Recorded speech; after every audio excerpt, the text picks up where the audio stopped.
Serenity prayer, God, grant me the serenity to accept the things I can understand, the courage to change and today as a do prayers.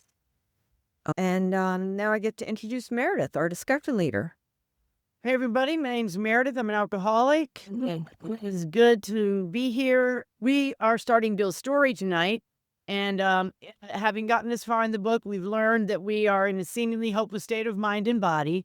And the seemingly hopeless state of mind is a peculiarity of our minds that obsesses over drinking because we have formed the habit of drinking so much that it fuels the thinking about it.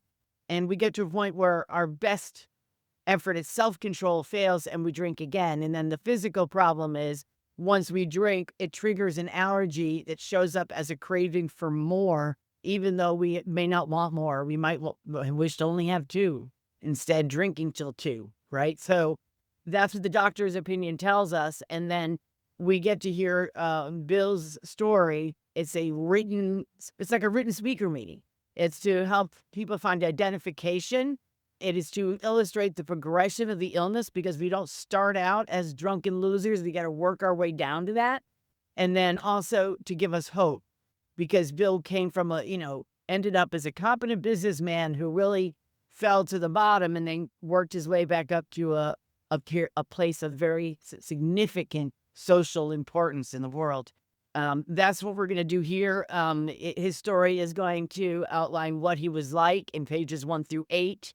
And then what happened after 1 through 7, and then what happened 7 through 12, and then what it's like now 12 to 16. Okay.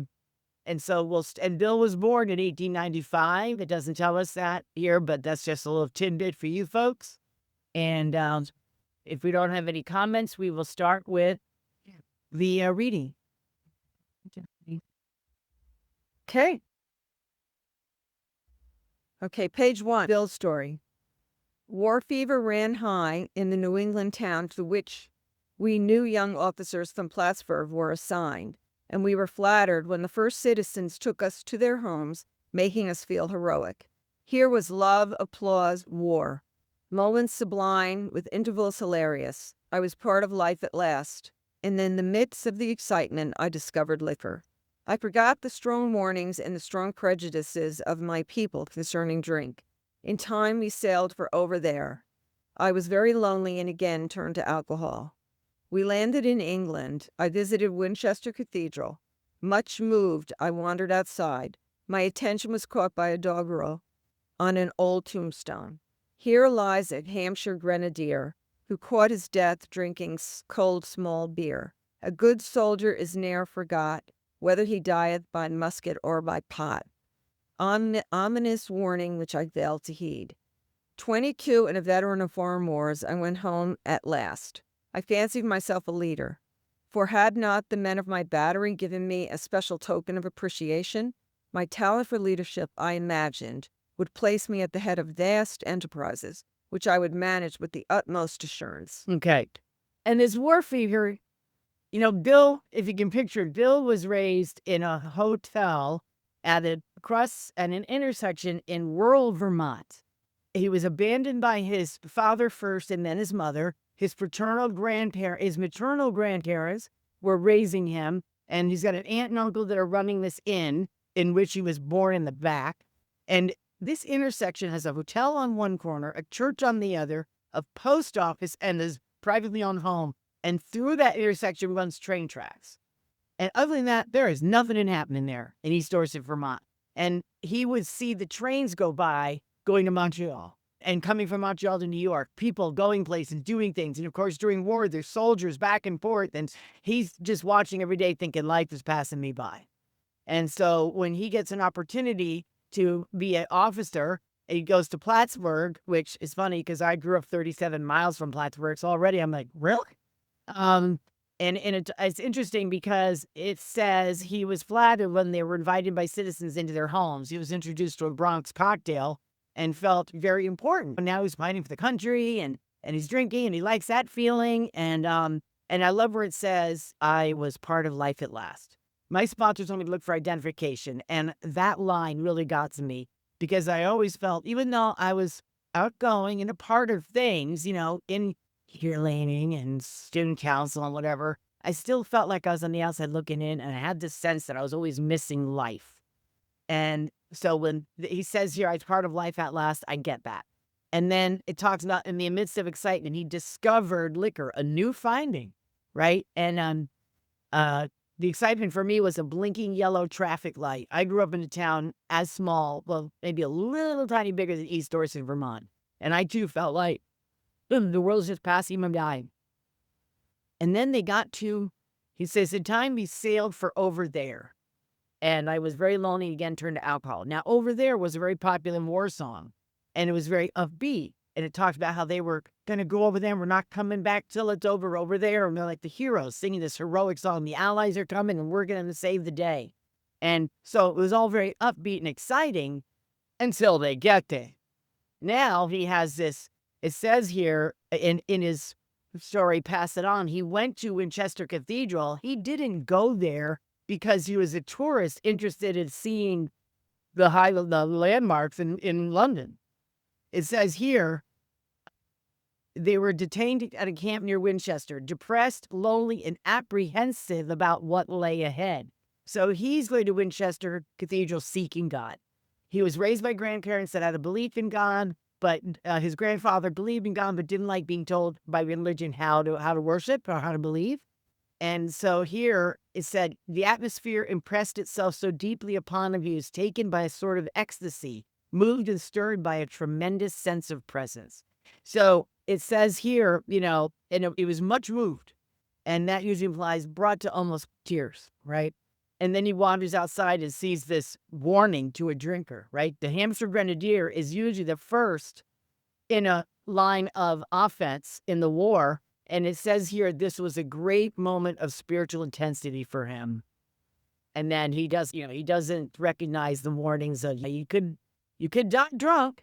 And he says he failed to heed it. And then he was a veteran of foreign wars, and he did get home. And it was a come down from there's examples of him in this expanded story of how he really did lead his young men. There was an incident where they were all afraid, and instead of using firepower to get their attention, he spoke loudly and commandingly and brought them courage. And so he was given these medals for courage at a very young age. He was a natural born sort of leader, and to come down and have to come home and go work for his brother-in-law was a real come down. Selling insurance. I mean, it was not exciting for him. And so he was a dreamer. And it's an interesting thing. It says, I fancy myself a leader. I always found myself in leadership roles, even if I didn't want them, playing, even in the neighborhood, playing as kids, hide and seek or Captain Midnight. What's it going to be? We have to be home by 7:30. Let's get this going. And Can you see it? And then it says, my talent for leadership, I imagined, would place you at the head of vast enterprises. There's really nothing wrong with dreaming. But when we fuel our dreams by not much of a plan, right, and just kind of hope it happens, there's a worry that ego comes into play to a dangerous level rather than actual talent. All right? So that's Bill coming home and riding high on this life experience. Alex. And I'm going up to East Dorset this summer doing a 1-week volunteer stint at the Wilson Hotel. And they have retreats and whatnot there. And so I'll have all kinds of trivia in my bag. Eileen alcoholic. When I read this, the part about being a feeler was part of life at last, in the midst of the excitement, much moved. I was lonely and again turned to alcohol. All of these things, I found myself in different parts of my drinking, that I always was oversensitive to everything. My whole life, I still kind of am, but it's not in a sad way anymore, like it always was. It feel like a feeling sorry for myself. Now it's more gratitude. That the tears come from gratitude more than sadness or self. But I found that very interesting when she told me to identify what I saw in these readings for myself. Anyway, that's it. I took a night law course and obtained employment as investigator for a surety company. This drive for success was on. I'd proved to the world I was important. My work took me about Wall Street, and little by little I became interested in the market. Many people lost money, but some became very rich. Why not I? I studied economics and business as well as law. Potential alcoholic that I was, I nearly failed my law course. At one of the finals, I was too drunk to think or write. Though my drinking was not yet continuous, it disturbed my wife. We had long talks when I would still her forebodings by telling her that men of genius concede their best projects when drunk, that the most majestic constructions of this thought were so derived. By the time I had completed the course, I knew the law was not for me. The inviting maelstrom of Wall Street had me in its grip. Business and financial leaders were my heroes. Out of this alloy of drink and speculation, I commenced to forge the weapon that would one day turn in its flight like a boomerang and all but cut me to ribbons. Living modestly, my wife and I saved $1,000. It went into certain securities, then cheap and rather unpopular. I rightly imagined that they would someday have a great rise. I failed to persuade my broker friends to send me out looking over factories and managements, but my wife and I decided to go anyway. I developed a theory that most people lost money in stocks through ignorance of markets. I discovered many more reasons later on. Okay, so he was an investigator in fraud and embezzlement for the United States Fidelity and Guarantee Company. And he had a vague ambition of being an engineer, that pushed by the wayside.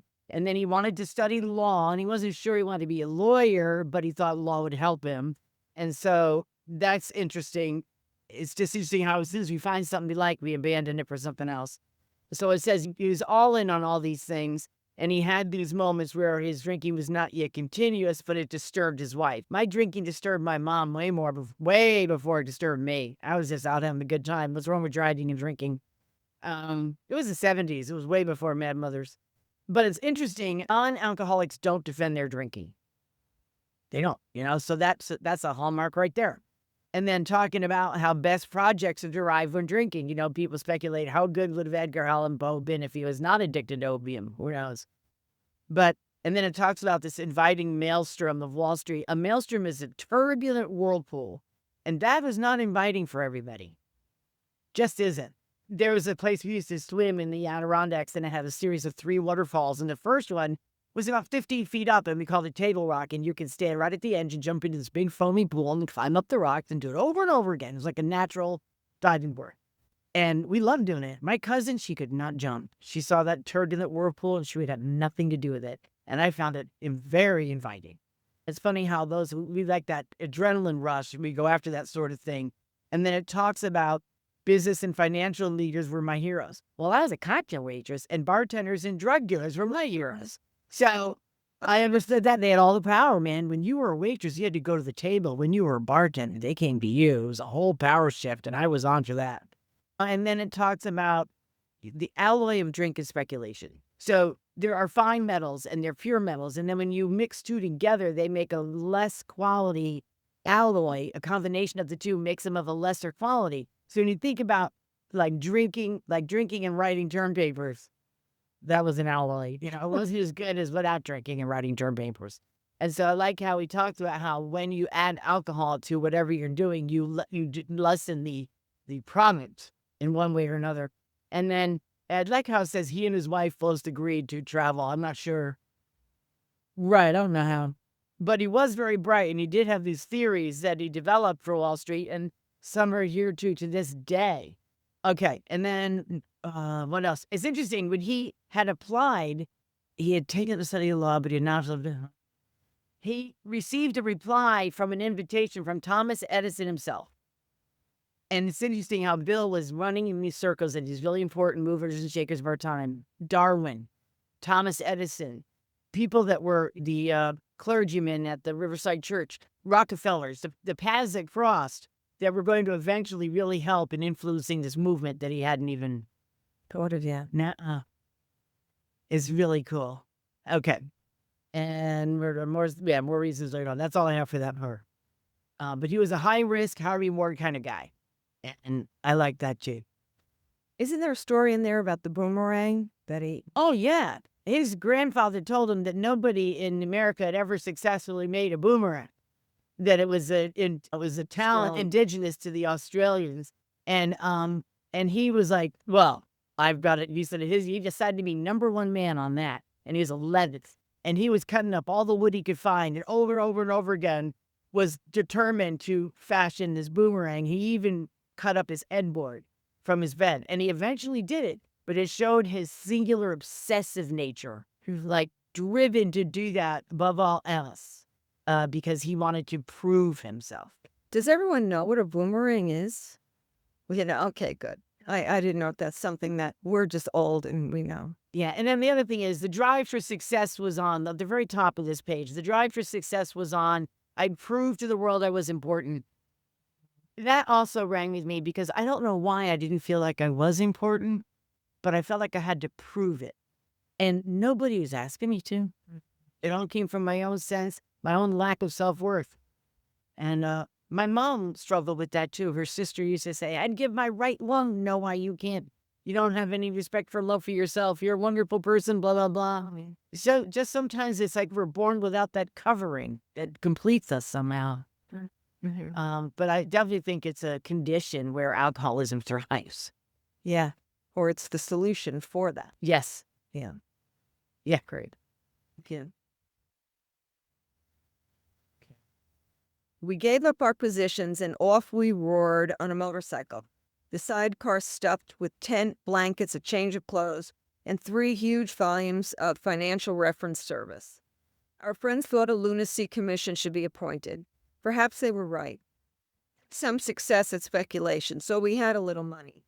We once worked on a farm for a month to avoid drawing on our small capital. That was the last honest manual labor on my part for many a day. We covered the whole eastern United States. At the end of it, my reports to Wall Street procured me a position, the use of a large expense account. The exercise of an option brought in more money, leaving us with a profit of several $1,000s for that year.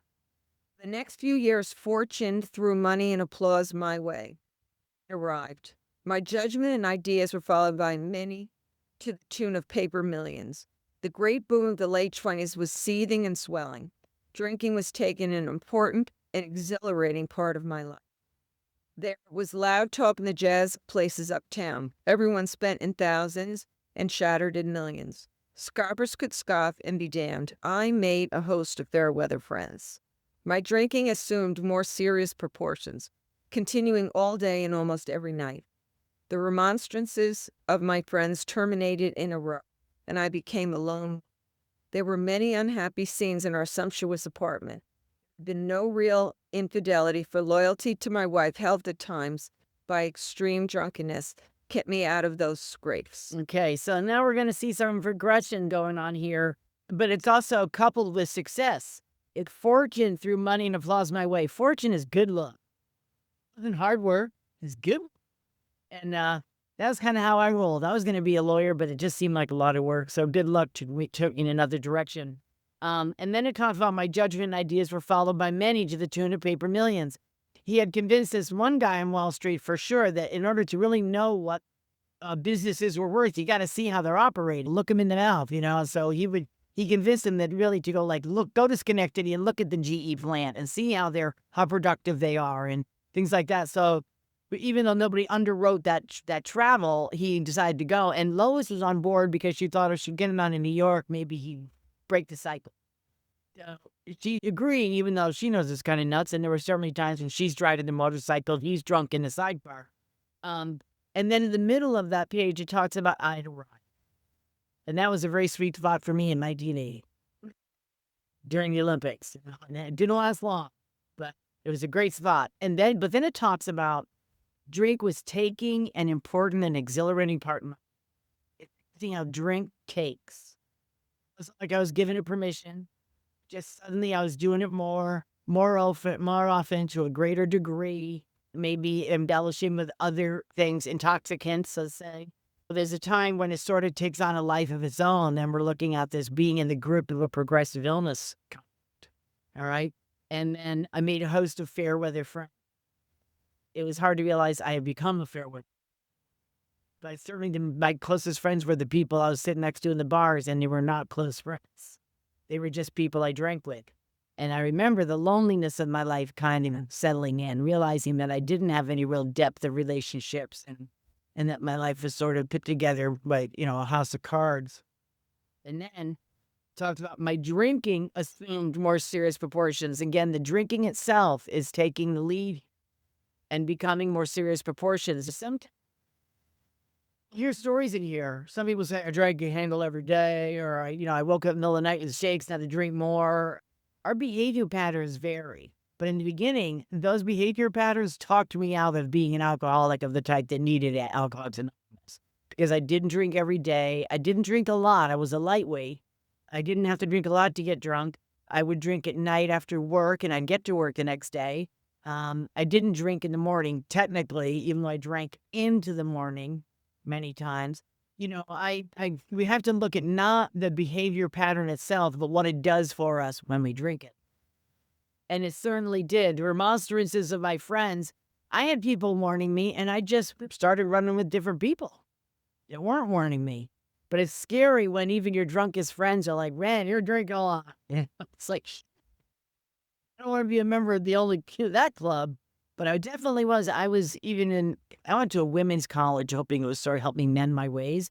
And I was going into bars alone in the town by myself from the very first time I got there. I had no problem with walking into a bar by myself.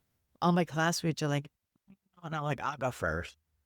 But for me, it was just my way of life. And I was on my own, just hitting those bars, and it was not. And then there's real fidelity, Bill did have an issue with fidelity, but at this point, it's not really as big a problem as his drinking.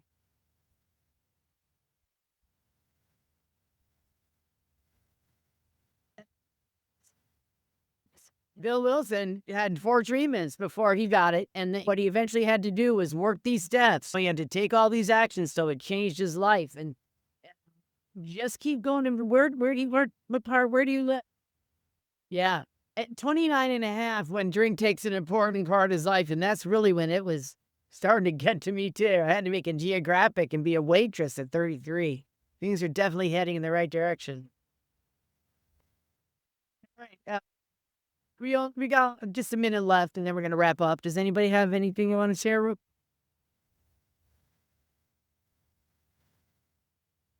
Thanks, everybody, for a good meeting.